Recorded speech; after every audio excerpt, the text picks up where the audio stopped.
In the silent moments when you're alone, you might feel it. A faint, persistent echo of someone you have long buried. Behind the polite smiles and the roles you play, a truer voice whispers in the dark, asking, what if the life you're living isn't the life that truly wants to live within you? You sense an inner stranger, the self you could be, lurking just beneath your conscious mind. It's both alluring and frightening. We spend so much of life running from this possibility, fearing the very truth of who we are. But as Carl Jung understood, the person you are most afraid to be is often exactly who you secretly are. The parts of yourself you exile to the darkness do not vanish. They gather in the shadows of your psyche, waiting for you to finally turn around and face them. And until you do, you will never fully become the substantial, whole self you were meant to be. The mask we wear, false self and persona. Every day we don a mask to meet the world. Jung called this the persona, the social face we present to others, a convenient compromise between the individual and society. It's the polished false self we build to survive, adapting our behavior to earn approval and avoid rejection. From childhood, we learn which parts of us are welcomed and which provoke disapproval. So we curate ourselves, hiding our quirks, anger, vulnerability, anything that might rock the boat. We become actors playing a role, wrapping our true essence in layer upon layer of social expectations. The persona isn't inherently bad. It helps us function among others. But problems arise when we over-identify with this mask and start believing it's all we are. The job title, the nice guy image, the agreeable smile. These are secondary realities, two-dimensional reflections of self. If you've ever felt empty or unreal behind the pleasant facade, it's because the mask can never capture your full depth. The persona is a shell, and living in it alone leaves the soul malnourished. Jung warned that most people cling to their persona so tightly that other vital parts of the psyche are stifled. We become prisoners of our own false self, while our richer, authentic self remains unheard beneath the silence. Yet, even as we wear our masks, something in us resists. Have you felt that inner tension? A sense that you're not showing the world your real face? That's the true self pushing against the mask from the inside. The more we pretend to be fine and normal on the outside, the more our hidden truths struggle for air. We might start feeling like frauds or experience inexplicable sadness and anxiety. These are signs that our inner self is suffocating.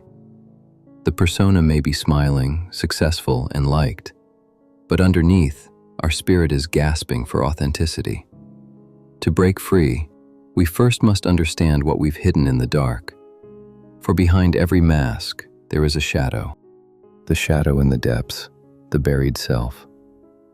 All the parts of you that you shove down, deny, or deem unacceptable collect in the shadow.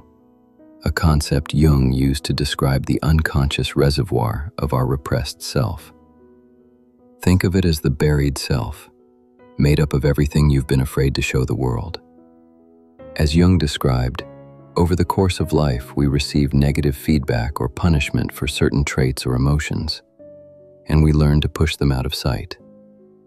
Maybe you were told as a child that expressing anger was ugly or bad, so you swallowed your fury and put on a pleasant face. Perhaps showing sadness led to ridicule, so you learned to wear strength like armor. Bit by bit, the spontaneous, messy, honest parts of you are exiled into the unconscious. They don't disappear, they become your shadow, the dark side of one's personality. This shadow self is not just composed of wicked or malevolent traits. It holds everything we deem off limits, our passions, aggressions, wildness, as well as our tenderness and dreaminess that didn't fit the mold. We often assume the shadow is purely evil, but Jung noted that it can contain positive qualities too. Normal instincts, creative impulses, realistic insights. that we suppress because they clash with social norms. Perhaps you hid your artistic nature because it wasn't practical, or you buried your compassion because the world seemed too cruel for softness. These forsaken aspects become part of the shadow as well, cloaked in darkness but still very much alive. In Jung's words, everyone carries a shadow, and the less it is embodied in the individual's conscious life, the blacker and denser it is. In other words, the more we refuse to look at our buried self, the more powerfully it lurks in our psyche, growing hungry and frustrated. Inside your shadow lies the self you have not yet allowed yourself to be. It is like a locked cellar in the house of your mind. Behind the door you've bolted shut, something is pounding to be let out. We fear it as a monster, but often it's a suffering part of us, longing for light. Picture that child who learned anger was unacceptable. As an adult, he might seem gentle and agreeable, but he struggles with asserting himself. His buried anger doesn't vanish. It simmers in the shadow. He might find himself inexplicably resentful or attracted to people who freely express anger. Or imagine someone who is taught to be tough and never show weakness. Her vulnerable, tender side lives in the shadow, causing an ache of loneliness or envy when she sees others open up emotionally. The shadow finds ways to poke through the cracks of our persona, often in disguise. We catch glimpses of it in our intense emotional reactions, our dreams, or the people we judge harshly. Jung observed that the shadow often operates through projection. We cast our own hidden qualities onto others. The traits we can't stand in someone else are usually a mirror of something in us that we refuse to see. The boss you call arrogant might be reflecting your own buried desire for recognition. The friend you label as overly emotional might carry the feelings you have long disallowed in yourself. In this way, our shadow plays puppeteer from behind the scenes, influencing our feelings and actions without our conscious control. Living with a denied shadow is like dragging a heavy, invisible bag wherever you go. You may not see it, but you feel its weight in your fatigue, your anxiety, your inexplicable irritations. The more you reject your inner truth, the more life seems shallow and colorless. Jung believed that failing to integrate the shadow leads to chaos in our lives. We get stuck in the same destructive patterns, sabotaging relationships and dreams without understanding why. Our unacknowledged fears and desires steer us from the dark until we have the courage to shine a light there. As one Jungian writer put it, the shadow may feel like a cesspit of shame, but it can also be a treasure trove. Buried in the mud are seeds of potential, the real you with all your energy, complexity, and creativity. The task, then, is to stop running and turn inward to face what you've buried. The cost of repression, living in conflict. What is the price of keeping the true self silenced? It is steep. Repression, locking away our authentic thoughts and emotions, carries a psychological toll that echoes through every aspect of life. Jung noted that imbalance in the psyche, such as over-identifying with the persona and neglecting the inner self, often leads to neuroses and a lack of vitality in life. Think of it. If you cut off a part of your soul, how can you feel fully alive? People who live only through their false self often describe feeling empty, anxious, or disconnected. You might achieve external success and still feel like an imposter. Joy and meaning slip through your fingers because the you experiencing those things is only a shallow fragment of your full being. The real self remains in exile, sending distress signals in the form of depression, anxiety, or inexplicable anger. We may find ourselves inexplicably tired by the constant performance, as if some inner flame is burning low due to lack of fuel.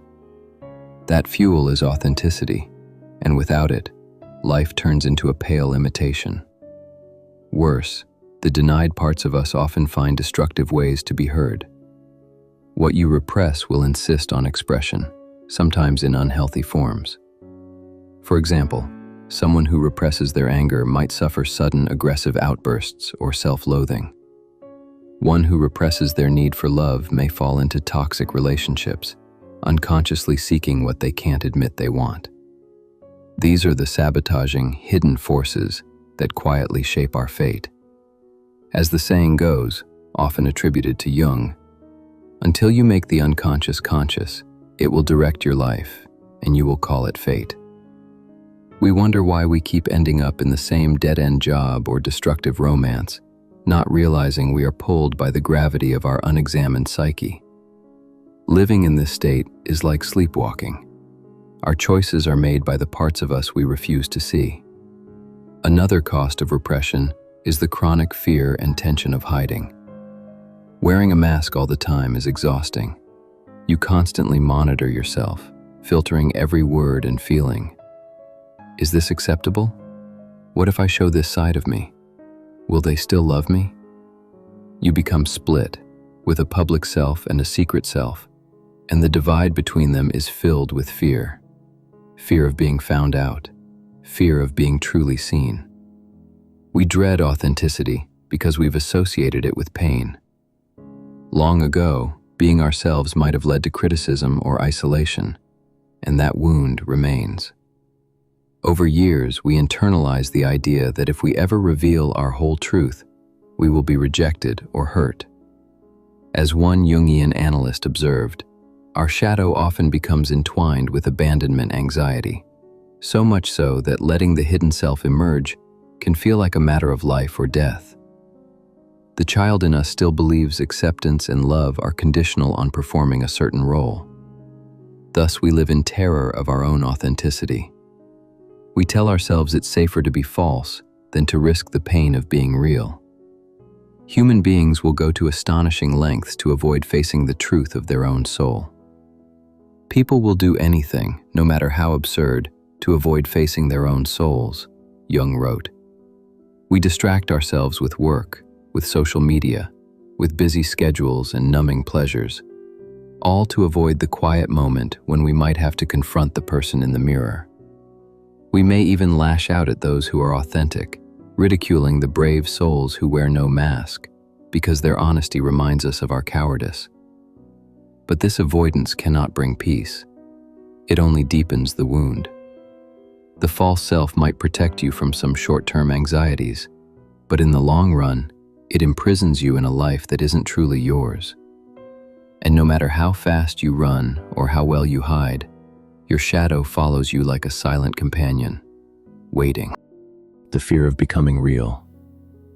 Why is it so terrifying to drop the mask and become who we really are? Because it means taking a hard look at our shadow. And within the shadow lies not only pain, but also responsibility. The moment we acknowledge, yes, I have anger, I have selfishness, I have unlived dreams and desires, we can no longer blame the world for our unhappiness. We realize that part of our suffering is self-inflicted, stemming from the denial of our own nature. This realization is sobering. It challenges the ego's cherished image of being good and in control. As Jung noted, to become conscious of it involves recognizing the dark aspects of the personality as present and real. Facing one's shadow requires a kind of moral heroism, a willingness to see oneself whole, warts and all. It's far easier to stay in a comfortable illusion, polishing the mask and pretending the darkness isn't there. Authenticity scares us because it demands change. It may force us to set boundaries, to pursue a calling, to leave toxic situations, all risky, disruptive moves. The false self may be suffocating, but at least it's familiar. The true self is an unknown country. There is also the raw vulnerability of authenticity. Removing your armor and mask, you stand exposed. All those soft spots you guarded, your fears, your hopes, your flaws, are suddenly visible to yourself and others. It can feel like standing naked in a harsh light. What if others judge or abandon you? What if parts of your shadow disgust even you? These fears are powerful psychological roadblocks on the path to wholeness. Shame often stands sentry at the gate to the unconscious. whispering that what's inside is unbearable. Many turn back at the first glimpse of their own darkness. They retreat to the known prison of the persona, convincing themselves that the mask is who they really are. But in doing so, they betray the self within. They continue to live with the gnawing sense that something vital is missing. Yet, consider the alternative: living an entire life never truly knowing or expressing who you are. Dying with your music still in you, your truth still untold. Is the comfort of the lie worth that cost? The fear of authenticity is understandable. It is the fear of freedom, and freedom can be dizzying. But beyond that fear lies a life of depth, meaning, and honest connection.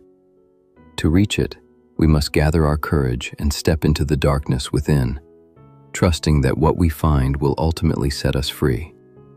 As Jung often suggested, the task we most fear holds the key to our growth. The only way out of the emptiness is to brave the unknown within, embracing the shadow, the path to wholeness. The journey of turning inward and embracing your buried self is what Carl Jung called individuation, the process of becoming whole and fully individual. It is a heroic path, often depicted in myths as a descent into the underworld or a battle with dragons. Here, the dragon is your own shadow, and the underworld is your unconscious. To undertake this journey is no small feat. No one can become conscious of the shadow without considerable moral effort, Jung wrote, emphasizing the courage it takes. But this is the only path to real growth. For Jung, individuation is the path to wholeness and psychological integration. It requires removing the persona's mask and confronting the shadow and repressed feelings hiding behind it. In essence, you must bring the darkness into light, piece by piece, and integrate it into your conscious self. What does integration look like? It begins with acknowledgement. You start by saying, yes, this is also me. My anger, my envy, my fear, I claim them as mine rather than projecting them onto others. The moment you do this, these once scary emotions start to become sources of insight rather than enemies. By facing them, you rob them of their mysterious power. You realize anger can be transformed into strength and boundaries, fear into wisdom and caution, pain into empathy. The shadow is no longer a boogeyman chasing you from behind. It becomes an ally that you can learn from. Jung taught that when we integrate the shadow, we also reclaim the positive potential that was hidden in it. All the energy used to repress parts of yourself is released like a spring uncoiling. People who go through this process often describe a new vitality, as if they retrieved pieces of their soul that were left in the dark. The traits you once buried as unacceptable can become your greatest strengths. The timid person who denied their anger finds assertiveness and self-respect. The stoic person who hid their sadness learns the power of vulnerability and deep connection. The people pleaser who suppressed their own desires uncovers forgotten passions and creativity. In Jung's view, the shadow, when embraced, becomes a wellspring of renewal.